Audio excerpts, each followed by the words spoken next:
yuwahidu tauhidan, kata persatuan. Jadi barang yang menerima kalimat tauhid dijamin masuk surga, betul. Tapi maknanya bukan yang mengatakan la ilaha illallah, yaitu yang merespon visi dan misi Kanjeng Nabi membangunkan persatuan. Nah tapi kan dalam fikirnya mangkana alamihi murah banget surga, dan ucapan kayak film Barbie, kayak film Aladdin, bim salah bim gitu. Dari mana bergeraknya mana dengan ucapannya itu? Kata persatuan itu, satu contoh lah umpamanya pemilihan satu bupati atau apa sajalah, gubernur. Orang-orang yang mendukung, yang bayarin baliho, yang bayarin segala macam, bayarin. Kalau kebercatan enggak? Kebercatan mana? Ya itu, pendukung Nabi juga dijamin surga. Jadinya, mengatakan, kita perang belum selesai, dana banyak sekali. Abu Bakar, berapa kamu nyumbang? Ambil seperempatnya. Abu Bakar. Umar berapa? Separuhnya saya kasih. Tuh ada kontak 200, silakan 100% kau mau buat senjata. Utsman, berapa kau sumbang? Berapa butuhnya Rasulullah? Mohon dihitung ulang, panah berapa, tombak berapa, kuda berapa, tak bayarin semuanya. Itu pendukung kalimat tauhid. Nah, sehingga rukun iman, rukun Islam, semuanya itu apa? Itu visi misi yang mendukung platform itu, kata persatuan. Sehingga sholat pun harus kita maknani itu adalah konsolidasi per RT per RW, sehari 5 kali bertemu. Nanti sebulan sekali ada rapat mingguan. Yang datang laki-laki saja, perempuan usah tunggu rumah. Orang sakit nggak boleh ikut, nggak usah. Tamu dari luar nggak usah. Ini khusus. Ini kan bukti, saya punya bukti bahwa sholat itu rapat mingguan. Saya dari Indramayu, hari Jumat di sini. Wajib Jumat enggak? Enggak kan? Itu berarti sempat. Nah, itu yang tidak dipahami. Cobalah kita kembalikan fungsi sholat Jumat sebagai rapat mingguan, bukan ibadah mahdoh, rapat mingguan. Artinya apa sih? Sebelum sholat itu kan dikasih pengarahan 2 kali. Pertama, melaporkan tentang hasil pembangunan minggu kemarin. Pengarahan kedua, menyampaikan usulan-usulan pembangunan per desa yang akan datang. Tetapi ternyata di Indramayu masih ada masjid-masjid yang pengarahannya itu tidak boleh pakai bahasa lokal, harus pakai bahasa Arab. Sehingga ketika khatib itu menyampaikan pesan-pesannya, makmumnya pada ngantuk semua. Sebabnya apa? Nggak ngerti. Ini nggak paham kok. Itu persoalannya. Orang sakit, malah bukan sakit, tugasnya menungguin orang sakit, boleh tidak hadir, apalagi sakitnya. Perempuan nggak perlu hadir, tamu dari desa lain nggak perlu hadir. Itu kan rapat minggu. Ternyata khatib ini di dalam khutbahnya berulang-ulang hanya satu pesan, usikum wa iyaya wetaqwa. Jumat lagi usikum, Jumat lagi usikum. Nggak ganti-ganti sih. Dari sejak zaman Rekiplik sekarang lagi-lagi usikum lagi. Lalu saya tanya para imam itu, kamu tuh tiap minggu pesan takwa supaya jelaskan takwa itu apa? Serempak nih imam masjid ini, dan itu ada 800 masjid. Takwa adalah al-imtithalu li awamirihi wal ijtinabu an nawahihi. Oke. Kalian semuanya imam kan? Ya. Ada nggak di sini para imam yang sanggup melaksanakan segala perintah Allah dan sanggup menjauhi segala larangan Allah. Ada nggak? Nggak ada yang ngatur. Nggak ada Pak ya. Ya kalau nggak ada jangan ngomong loh, gimana lagi. Nah ini persoalannya. Jadi kita nanti dalam menatap masa depan Islam di Indonesia, kita mesti membongkar kembali simbol-simbol, terma-terma agama yang jelas. Ya, tidak mungkin Islam mengajarkan kekerasan. Nah, makanya kadang mereka mendefinisikan takwa seperti itu menjadi tumpul dalam menggalang kesatuan. Padahal kata takwa sendiri sudah diuraikan oleh Allah begitu jelas.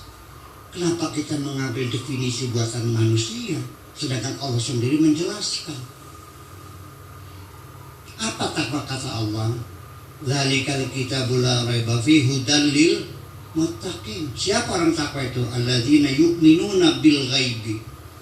Orang-orang yang punya platform, punya visi dan misi, punya tujuan, punya target, punya gagasan. Yu'minu bil ghaibi. Dibuka tafsirnya, ghaib itu setan, jin, malaikat, surga. Itu mah bukan gaib, itu mah ghaib.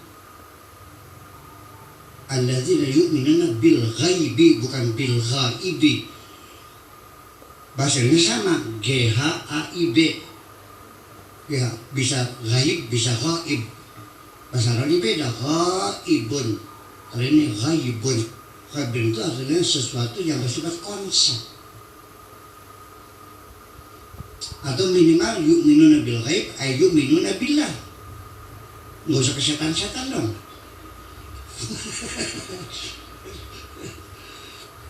Malaikat Jibril bisa kelihatan nggak? Kita besok mudah-mudahan kita masuk surga semua ya. Kelihatan nggak surga? Nggak kelihatan. Nggak kelihatan dong. Ya kalau kita nggak kelihatan di mana enaknya? Cewek cantik, cakep nggak? Kalau nggak kelihatan, ya kelihatan. Itu fisik. Tapi kan nanti belum saatnya. Tapi bukan ghaib, itu namanya ghaib. Yang itu yang tidak kelihatan. Sholat itu sampai sekarang saya tidak pernah melihat sholat, karena sholat adalah konsep, bukan materi. Yang kita lihat adalah orang yang sedang melakukan sholat. Sholatnya kayak apa makhluknya? Yang ada, yang konsep. Ini persoalan. Demokrasi kayak apa? Yang nggak ada, bendanya nggak ada. Itu satu tatanan sosial, udah imajinasi kita dan imajinasi yang ada bentuknya. Hanya kita bisa melihat, oh ini negara demokrasi karena demo boleh, bikin partai boleh, ya kan gitu, bikin pertemuan ini boleh, berarti demokrasi dong. Presidennya dipilih langsung, one man one vote. Kayak pemilihannya nggak ada. Jadi Yundluka itu dengan konsep-konsep keadilan sosial, tatanan sosial, termasuk hukum, demokrasi. Itu maksudnya. Yu'minuna bil ghaib. Nah, Allah itu ghaib. Betul. Nah, sebagai apa? Wa yuqimuna shalah dan berkomunikasi secara intensif dengan masyarakat sekitar. Itu yang bertakwa. Kalian itu berkomunikasi mananya? Wa mimma razaqnahum yunfiqun. Orangnya pasti dermawan yang bertakwa itu. Nggak mungkin medit. Walladzina yu'minuna bima unzila ilaika wa ma unzila min qablik. Berarti orang bertakwa ada punya jiwa toleransi yang tinggi terhadap agama-agama yang lain. Wa bil akhirati hum yuqinun, dan mereka punya program jangka panjang sampai akhirat. Itu adalah takwa. Lebih jelas mana kata orang atau kata Allah? Itu masalahnya. Ini banyak hal yang perlu kita bongkar semuanya ini supaya kita yakin. Selama ini kita kalau ada pohon juga semuanya musyrik, ada nisan digoyang-goyang musyrik lagi, nadran musyrik, mapak seri musyrik. Ternyata Allah mengatakan memecah belah umat agama adalah musyrik. wala takunu minal musyrikin. Alladzina farraqu dinahum wa kanu syi'a wa kullu hizbin bima ladaihim farihun. Jangan jadi orang musyrik, mecah belah di golongan-golongan, dan mereka membela golongan-golongan musyrik. Kenapa? Karena kesetiaan mereka beralih dari Allah kepada golongannya. Ya kan udah. Nah ini persoalannya. Jadi saya kira wa in tanazatum farudduhu ila Allah. Yang jadi masalah ketika kembali Al-Quran, ternyata ditafsirkannya menurut versi masing-masing lagi terus. Jadi semua tafsiran yang ada itu, kalau dia Mu'tazilah ya digiring kepada streamline Mu'tazilah. Kalau dia Syiah ya digiring tafsirannya sesuai dengan streamline Syiah. Yang radikal ya digiring radikal. Itu dalilnya ada, Pak. Umirtu an nuqatilan nas hatta yaqulu la ilaha illallah wa yuqimu sholata wa yutu zakat. Nabi Muhammad disuruh memerangi umat manusia. Umirtu an uqatilan nas. Untuk apa? Hatta yaqulu la ilaha, untuk mengucapkan la ilaha illallah. Masuk akal. Sekarang penduduk dunia ada berapa? 8 miliar. Umat Islam masih tetap minoritas, yaitu 1,5 miliar. Diperangi semua, suruh masuk bisa. Ini dari mana ilmunya? Mungkin hadis di Al-Quran sendiri, "Lau syaa rabbuka la amana man fil ardi kulluhum jami'an." Kalau Allah berkehendak, semua umat manusia di bumi akan beriman semua. Tidak usah nyuruh kamu Muhammad, nggak usah nyuruh kamu, aku juga bisa kok. Afatukrihu nasa hatta yakunu mu'minin. Apakah akan memaksa? Nah ini kan persoalannya. Nabi Muhammad itu hanya disuruh menyampaikan, nggak boleh memaksa kan gitu. Nah, lalu ini yang umir tuh. Nah di sini persoalannya kita kajian linguistiknya mesti jelas. An-nas di sini lafadz am, tapi urida bihil khas. Maksudnya bukan seluruh umat manusia, yaitu manusia-manusia yang menghalang-halangi dan mengusir kanjeng Nabi. Tidak seluruh umat manusia. Dalam bahasa itu bisa istilah kul wa urida bihil juz. Artinya menggunakan kata umum tapi maksudnya khusus. Seperti kita mengatakan saya mau naik haji, saya ingin pulang haji, rumah saya sudah rapi, jadi saya pamit tukang cat, nih uang 5 juta, beli siltek, dicat rumah ya, nanti saya pulang haji sudah selesai. Baik Pak Kiai, ini duitnya. Begitu saya pulang, gentengnya dicat, kacanya dicat, lantainya dicat, WC dicat semua. Iya, kau cat semua? Iya, kan pakai bilang rumah. Oh gitu. Rumah kan dari mulai genteng sampai lantai kan? Oh cerdas gue, tabok loh. Maksud saya rumah tuh bukan seluruhnya, temboknya aja, koplok. Nah ini, jadi kalau orang anas cuma manusia, ya sama, itu tukang cat koplok namanya. Ya nggak mungkin, masa 8 miliar diperangi semuanya. Nah itulah makanya. Jadi sebetulnya ya radikalisme bisa terjadi karena ideologi awal sana, keberpihakan, mungkin juga karena salah penafsiran ini. Ya kan begitu.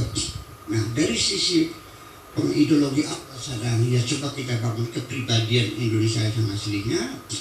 Kita harus membangun suatu fanatisme yang berhenti pada nasionalisme. Ya gimana sih? Nasionalisme kebangsaan itu diperlukan fanatisme.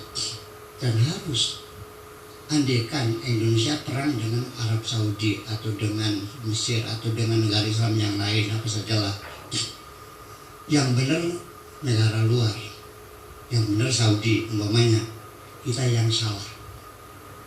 Perang, lu bela siapa?